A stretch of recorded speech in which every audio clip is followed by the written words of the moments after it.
Hello. Good morning sir. হ্যাঁ পূজা বলো। বলছি স্যার, আপনি কি কোনো রাহুল নামের ছেলেকে চেনেন? রাহুল? কেন, কি হয়েছে? স্যার, ওই রাহুল নামের ছেলেটা না অফিসে এসে আমার কেবিনে ঢুকে আমার চেয়ারেই বসে পড়েছে। এত বড় সাহস! আমি ওকে অনেক অপমান করেছি। আবার কি বলছে জানেন? আপনি নাকি ওর বন্ধু হন।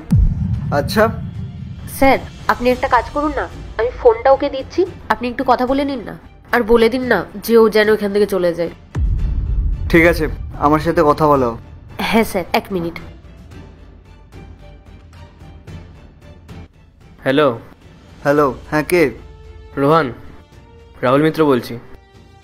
রাহুল? হ্যাঁ রাহুল, হ্যাঁ স্যার, গুড মর্নিং স্যার। পূজা আমার কলেজ ফ্রেন্ড, ঠিক আছে? হ্যাঁ স্যার। হ্যাঁ, আমি তোর সঙ্গে পরে কথা বলছি। Okay sir. হ্যাঁ স্যার বলুন। পূজা, তুমি আমাকে জিজ্ঞেস করতে না যে এই কোম্পানির ওনার কে? আমি তো এই কোম্পানির মাত্র 20% পার্টনার, আর বাকি পুরো 80%-এর মালিক হলো ওই রাহুল স্যার। আর হ্যাঁ শোনো, ওনার সাথে কিন্তু রেসপেক্ট দিয়ে কথা বলবে, কেননা উনি হলেন আমাদের সবার বস। হ্যাঁ হ্যাঁ স্যার।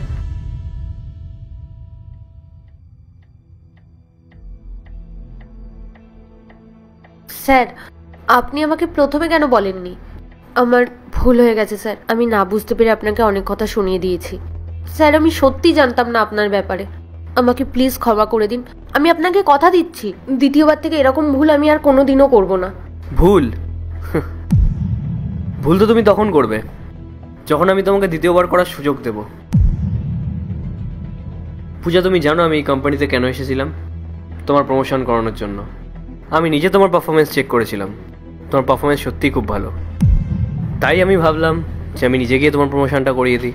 কিন্তু পূজা, সামনের মানুষটার সঙ্গে কীভাবে কথা বলতে হয়, একজন মানুষের সঙ্গে কীভাবে ব্যবহার করতে হয়, সেই ভদ্রতাটুকুও তো তুমি জানো না। পূজা, ভালো কাজ করতে জানলেই না সেই মানুষটা ভালো হয়ে যায় না। সেই মানুষটাকে ভালো হতে গেলে তার ভেতরে গুণ থাকা দরকার, কমিউনিকেশন স্কিল থাকা দরকার।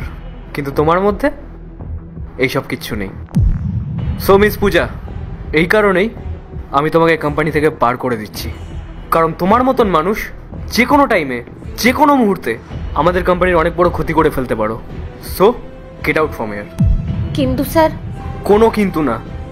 আমার অহংকারী আর অভদ্র মানুষ একদম পছন্দ না। বেরিয়ে যাও এখান থেকে।